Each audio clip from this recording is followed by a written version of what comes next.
yet responsible and viable mining for the benefit of the community and the nation at large. This means they are to ensure that proper environmental practices are upheld to protect water bodies. The Deputy Minister for Lands and Natural Resources, Mr. George Mreku-Duka, said government is determined to support small-scale mining, but in a way that is legal and environmentally friendly. Your mandate is very simple. Manage the mining architecture in your district. You must make sure that whatever that we are doing in terms of mining, it is done or are done professionally, responsibly, and viably.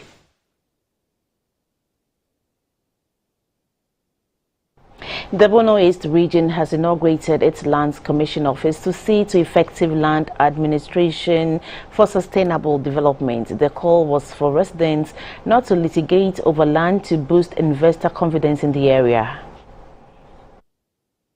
The regional office was inaugurated at Techimai in accordance with Article 260 Clause 1 of the 1992 Constitution, which provides that the Lands Commission shall have a branch in each region to be known as Regional Lands Commission and shall function specifically according to Article 258 of the Constitution. In the Bono East Regional Minister, Mr. Kwesi Jansen, the Chief Director of the Bono East Regional Coordinating Council, Mr. George Padmo Mensah, said all must work together to effectively implement the provisions of the new Land Act. This will also ensure that resources are properly channeled for it to work. He reminded staff to always be mindful of the ethics of their profession, assuring them that the government will create the needed environment for staff to work professionally.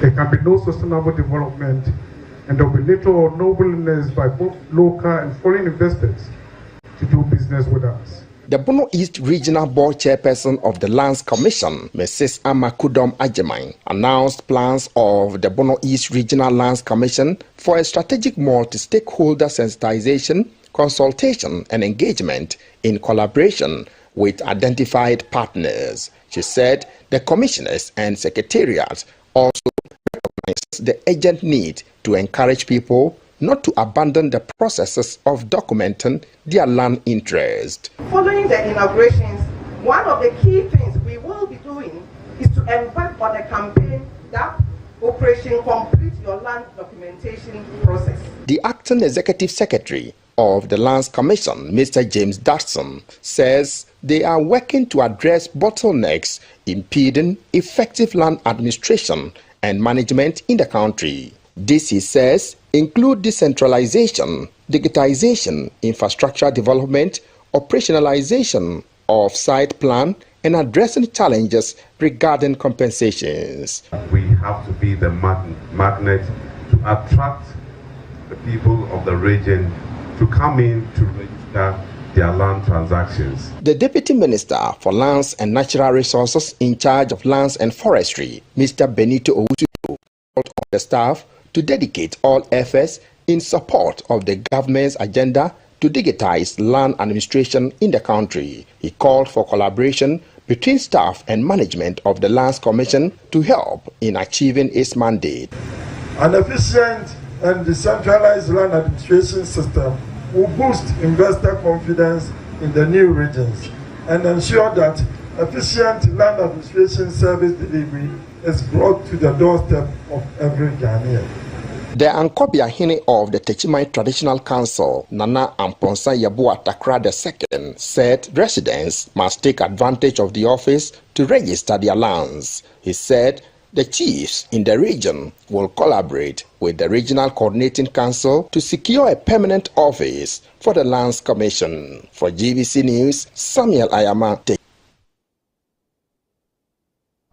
Still in the Bono East region, farmers on the Ayima and Shira stretch of road in the Kintampo South District of that region are appealing to government to urgently work on the deplorable road that connects the two communities.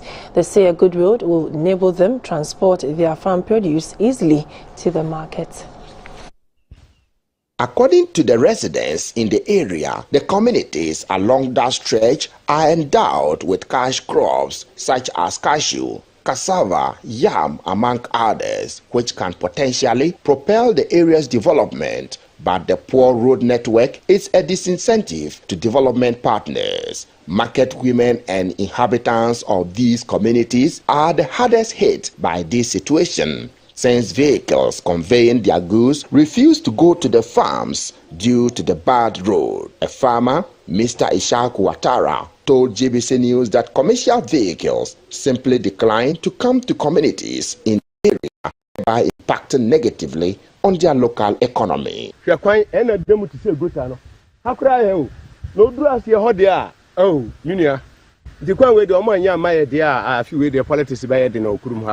Madam Susanna Asa, who told GBC News she is in the cassava business, expressed worry over the situation.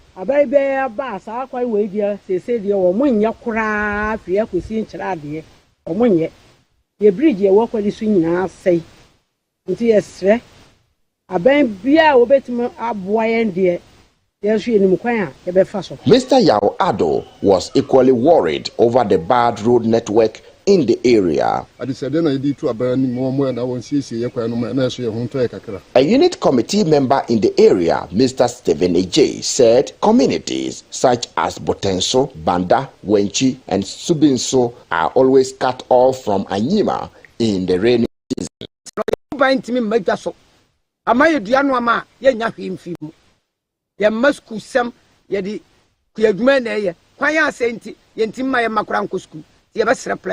When contacted, the district chief executive for Kintampo South, Mr. Opokunyame, said all the deplorable roads in the district will soon be fixed. Toilet data on all our roads, those that needs rehabilitation, the critical ones, we've submitted everything to federal roads.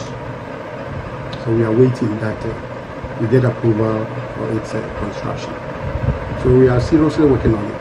It was observed that the bad road network has also affected quality healthcare delivery in the area. For GBC News, Samuel Ayama, Enyima. On completion of their periods of study, 329 students of the Accra Business School have received their degrees at the school's congregation in Accra.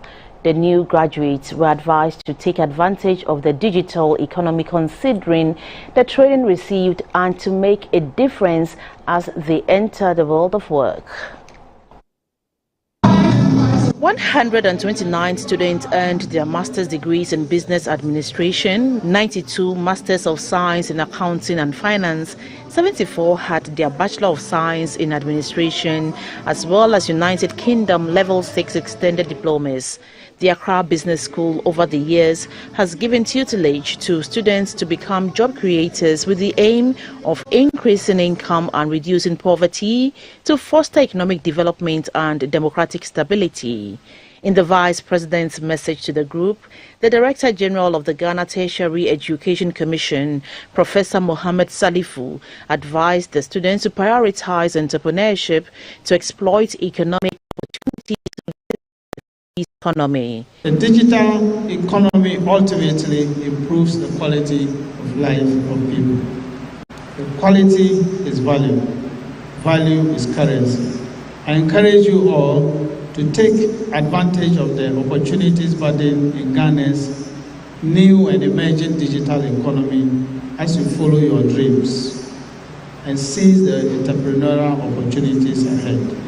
To deliver on its own vision with this year's theme, Entrepreneurship and the Digital Economy, Challenges and Opportunities, the ABS has introduced 3 new computer sciences programs: BSc in Information Technology Management, Cybercrime in IT Security, and MSc Information Technology Management, beginning in September this year.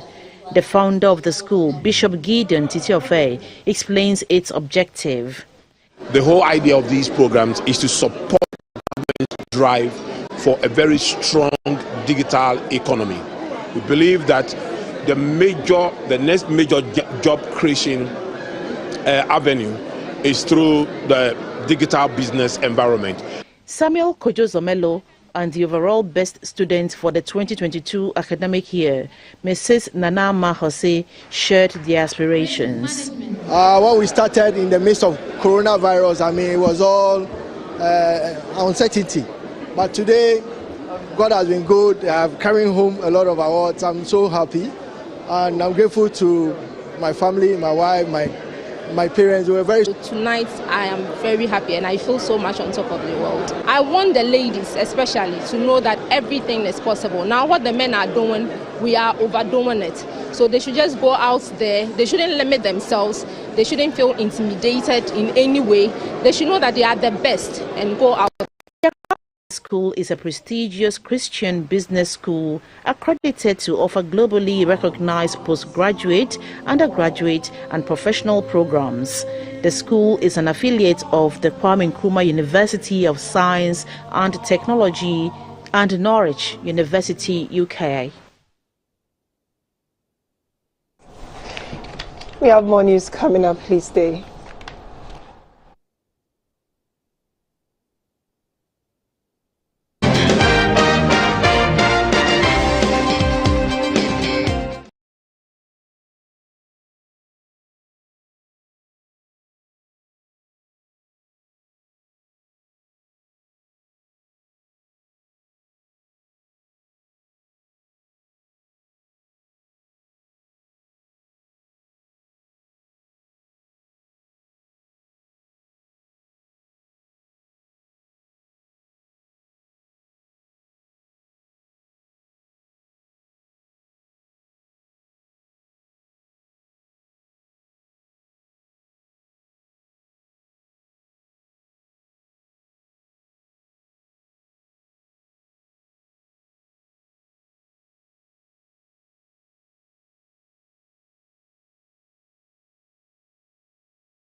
Thekpe has said the government is not likely to meet its revenue target of 100 billion cedis despite the approval of the Electronic Transfer Levy (e-levy) law Part of his argument is that last year, government was able to bag 67 billion cedis out of the expected revenue of 70 billion cedis. And the e-levy is expected to bring in about 6.9 billion Ghana cedis. The Ghana Revenue Authority has announced 1st May 2022 as the day to start implementing the e-levy. We earlier spoke to an economist, Mr. Bismarck Osei, on Mr. Setekpe's estimation of the revenue target. I concur with the view of Setekpe that it's very difficult for us to meet that target. I say this without any equivocation. Why am I saying that? Some of the measures that have been put down to be operationalized to achieve these ambitions, some of them might not be able to work to achieve one. What are some of these measures? One of the e-levy, for instance, we are saying there is possibility that the volume of transaction is going to be plummeted. It's going to be reduced. In other words, last year, 5-6 months, our transaction on mobile money was 467 billion cedis. With the introduction of this with a huge charges, it's very, very possible that it's going to have some participating role towards implementing the level of these the transactions and the money you have been getting. Therefore, government might make the target of getting the 6.7 billion. Again, too, the GRA said they want to raise this money. Another instrument they want to use to achieve is that they want to implement the Uniform Property Administration platform that will ensure that property tax are being collected. But ask yourself, has that thing started? Tanzania and Niger have expressed interest in hosting the 8th Organization of African Caribbean Pacific States OACPS meeting at the end of the 7th OACPS meeting by ministers in charge of fisheries and aquaculture. The 79 member states adopted a strategic plan to combat the barriers that have confronted the blue economy and hindered sustainable fisheries and food systems. Other the conference considered were the promotion of sustainable, inclusive, transparent and resilient aquaculture value chains. Those vessels, we always say they belong to foreigners. I want to correct that impression today, that they are not for foreigners. The owners are Ghanaians because they have their names registered with our ministry, and when you go into our document, it's the name of the Ghanaian that is there as the owner of the vessel. We are still supplying premise food to the fisher folks. Just that it's not enough. It's not enough. As maybe if a landing beach will receive maybe 2 or 3 trucks, it's been reduced to 1 or 2, and that is why they are saying that there are shortages of premise food. But to the best of my knowledge, not total shortage. Not total shortage. And seriously, it has. Ministers have taken commitment to take into account small-scale fisheries and opportunities during the International Year of Artisanal Fisheries and Aquaculture. Ministers have taken the commitment of scaling up sustainable and inclusive fisheries and aquaculture value chains to transform food systems, and finally, an impacts on the climate change as well were looked at. They have finally adopted a strategic plan on fisheries and aquaculture for 2030. The local currency is trading at 7 cedis to the US dollar, to the pound sterling at 9 cedis 27 pesos and 7 cedis 73 pesos to the euro. Next are the figures and the prices of gold, cocoa and light crude from the Commodity Board.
Good evening. You're welcome to the energy segment with Mabel Anang. The Electricity Company of Ghana, ECG, and Ghana Grid Company, Gridco, have refuted claims of an imminent power crisis in the country. This comes after Gridco earlier issued a statement indicating it was due to begin some reconstruction works on some transmission lines from April 9 to June 30. For 84 days. Speaking to GBC News, a manager in the office of the Chief Executive of Gridco, Mr. Bernard Jan, said Gridco is working assiduously with the stakeholders to ensure there is no load shedding during the reconstruction period. In a joint statement, Gridco and ECG said the bulk supply points of Kaswa, Malam, Accra Central, Pokwase and Achimota substations have enough transformer capacities to meet the desired power demand without any load curtailment or load shedding. Gridco and ECG reassured the public of delivering adequate power supply while it undertakes the reconstruction works. The move is part of measures to improve power delivery in Accra and its environs.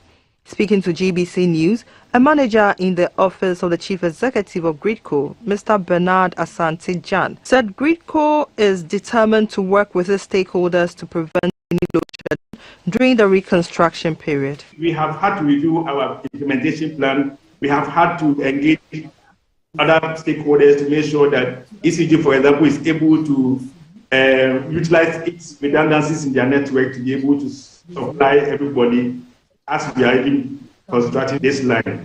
Gridco is also falling on its redundancies to make sure that we are able to redundancies to supply customers in this time. Mr. Jan said the reconstruction will increase its distribution capacity. This project is going to increase our transmission capacity in Accra by 3-folds. So when this project is completed, we are able to, transmit 3 times what we are able to do now.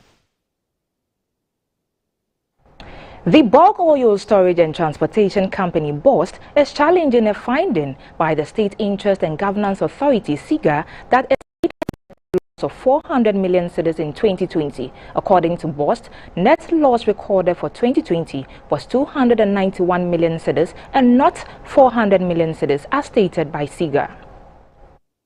In a statement, BOST described the 400 million Ghana cedi net loss assertion by SIGA as erroneous. It said the recorded net loss of 2020 was due to a deferred tax obligation of 292 million Ghana cedis. The deferred tax obligation of 292 million Ghana cedis, BOST explains, was the result of its decision to revalue its assets in the year under review.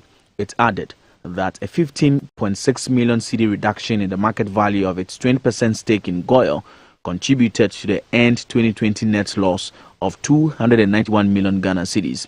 BOST maintains that it did not record a loss in 2020, but rather achieved a profit before tax of 8 million. However, the enormous deferred tax obligation of 292 million cedis resulted in a 15.6 million cedi decline in market value of its 20% stake in Goil, and forex difference on dollar-denominated loans accounted for the 291 million Ghana cedi net loss recorded in 2020. We now bring you some data on national power generation, Ghana's power export figures, and the water level in the Akosombo and Bui dams.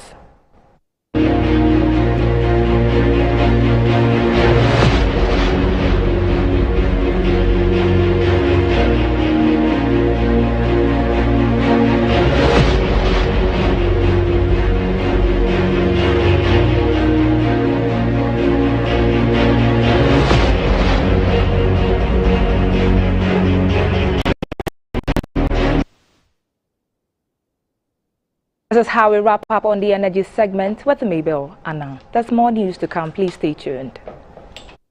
Hey! Listen, I have good news for you.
Government has supported the Health Promotion Unit of the Ghana Health Service with $29 million.